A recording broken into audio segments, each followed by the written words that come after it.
They had been fighting for 1,000 years, armies of machines and beasts, fleets of starships blotting out suns, civilizations rising and collapsing under the endless weight of a war with no end.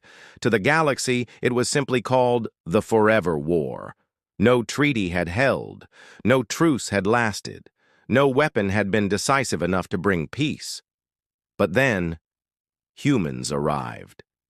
And the war that had stretched across millennia would never be the same again.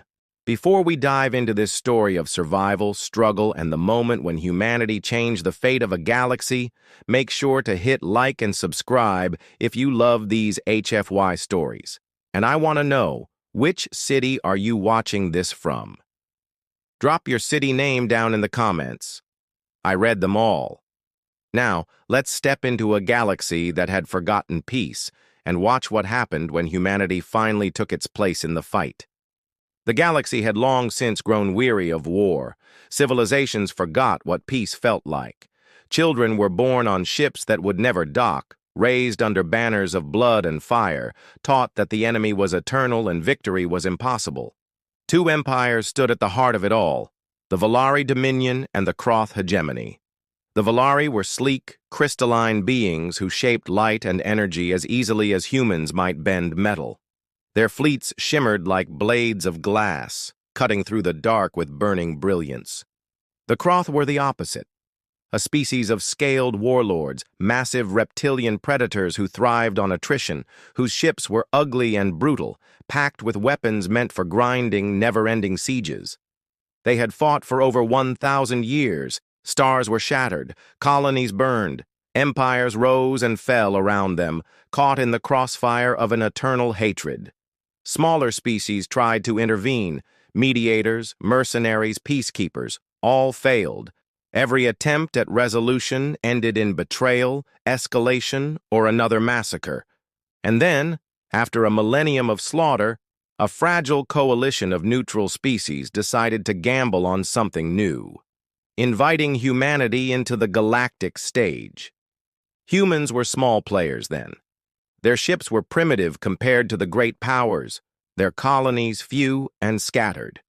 But what intrigued the coalition wasn't humanity's technology. It was their history. Because unlike the Volari or the Kroth, humanity had ended wars before. Humans had torn themselves apart in global conflicts, had built weapons of extinction, and yet, somehow, had always found ways to stop, to rebuild, to compromise, even with enemies who once seemed impossible to forgive. The coalition hoped that perhaps, just perhaps, humanity carried something the galaxy had forgotten, the ability to break a cycle. And so, when the Volari and Kroth rejected yet another treaty, the coalition sent a human delegation. Not soldiers, not conquerors, but strategists, diplomats, and observers. Among them was Commander Elias Ward. Ward wasn't a war hero. He wasn't a famous negotiator. He was a soldier-turned-historian, a man who had spent years studying humanity's greatest conflicts. To the galaxy, he was nothing. To humanity, he was just another officer doing his duty. But when he stepped aboard the war-ravaged station of Nasira Prime, where Volari and Kroth fleets glared at each other across the void, Ward noticed something no one else had. The war wasn't endless because of hatred. It was endless because both sides had forgotten what victory even meant. For the Volari, victory was the total annihilation of the Kroth. For the Kroth, victory was domination over the Volari. Neither goal was possible. And so they fought and fought and fought, with no end in sight. Ward saw the problem instantly. He'd read about it before, in Earth's own history, where wars had dragged on not because of strategy, but because of pride. And so, for the first time in 1,000 years, humanity did something different. They didn't pick a side. They didn't offer weapons. They offered perspective. Ward began small. He told the Volari about Earth's 30 Years' War, about how Europe had been devastated by endless conflict until exhaustion forced compromise.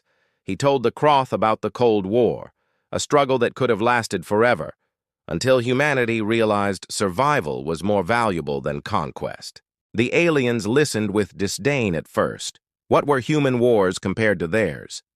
But Ward didn't stop. He showed them simulations. He mapped their battlefronts, demonstrated how their strategies mirrored ancient human conflicts, and how every one of those conflicts had eventually found an end. It wasn't enough, because stories alone could not end a 1,000-year war. The turning point came at Ekros 4. It was a shattered planet. Nothing but blackened deserts and ruined cities. But it was strategically vital, and both the Valari and Kroth wanted it. Their fleets clashed above its poisoned skies in one of the largest battles in centuries. The Coalition begged Ward to leave. No neutral species dared intervene there, but Ward refused. He boarded a small human corvette, painted it white with the universal symbol of truce, and flew straight into the crossfire. Every neutral observer thought it was suicide. The Kroth would tear him apart. The Valari would blast him to atoms. Instead, something miraculous happened. The fleets hesitated, not because of who Ward was, not because of human power, but because in 1,000 years of war, no one had ever dared fly unarmed into the center of a battle. Ward opened his transmission to every channel, broadcasting not weapons, but words. "This war has lasted 1,000 years, he said, his voice steady as the stars burned around him. And in that time, your people have bled, your children have died, your worlds have turned to ash, yet still you fight, not because victory is near, but because you've forgotten how to stop.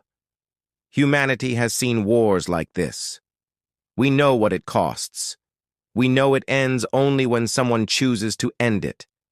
I am asking you, both of you, to remember that choice." The silence that followed was heavier than the sound of war.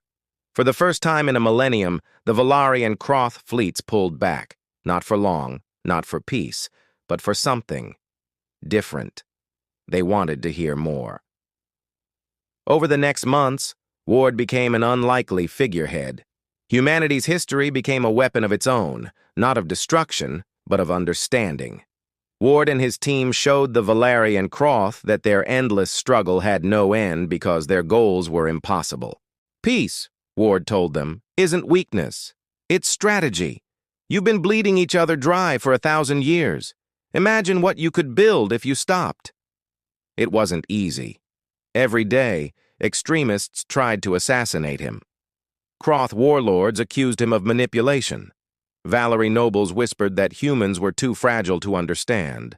But little by little, cracks formed. Valari commanders began refusing wasteful battles.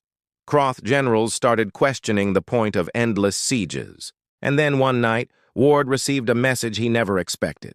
A Valari admiral and a Kroth warlord, bitter enemies for generations, asked for his help in drafting a ceasefire. The Treaty of Ekros Prime wasn't perfect. It didn't solve everything. But for the first time in 1,000 years, the Valari and Kroth signed a document that said one simple truth: the war would end. The galaxy watched in disbelief, not because peace had come, but because it had come at the hands of humans. They had called humanity fragile, weak, irrelevant. But it wasn't strength that broke the forever war. It wasn't weapons. It wasn't technology. It was the one thing humanity carried that the galaxy had forgotten: the ability to imagine an end to war.